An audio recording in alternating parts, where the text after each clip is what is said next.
রাধে রাধে বন্ধুরা, আজকে হয়তো কথাবার্তাগুলো উল্টোপাল্টা হয়ে যেতে পারে, কারণ মনটা একদম ভালো নেই।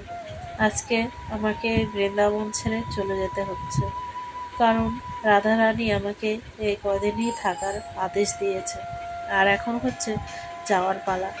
তো দেখো, রাধাকুণ্ডে স্নান করে নিলাম, তারপরে লাস্টবারের মতন চলে আসলাম রাধাকুণ্ডে গিরি গোবর্ধনের রাজের আরতি দর্শন করার জন্য। রাত্রেবেলা শয়ন আরতি দেয়, তো শয়ন আরতি দর্শন করছি এখানে দাঁড়িয়ে দাঁড়িয়ে, আর বুকটা ফেটে যাচ্ছে। গিরি গোবর্ধনকে বারবার বলছি আমাকে রেখে দাও, আমাকে রেখে দাও, কিন্তু শুনছে না। আর এই যে আমাদের রাধারানী।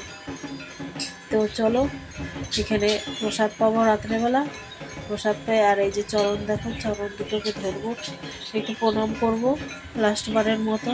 আবার জানি না কবে রাধারানী কৃপা করবে। আর এই যে আমাদের শ্যামকুণ্ড, লাস্টবারের মতন দেখে নিচ্ছি বন্ধুরা। আবার এই দুটি চোখ দিয়ে কবে দেখবো, কি দেখতে আদৌ পাবো কি পাবো না জানি না।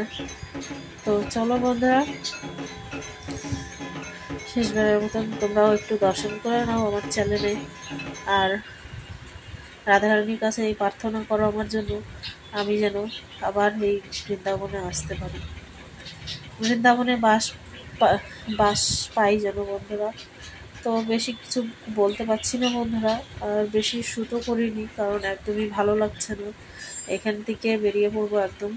চাটা খেয়ে নিয়েছি, চাটা খেয়ে দেখো শুনো আমাকে কোলে নিয়ে তারপর গাড়িতে করে সোজা রওনা দিয়ে দিয়েছি।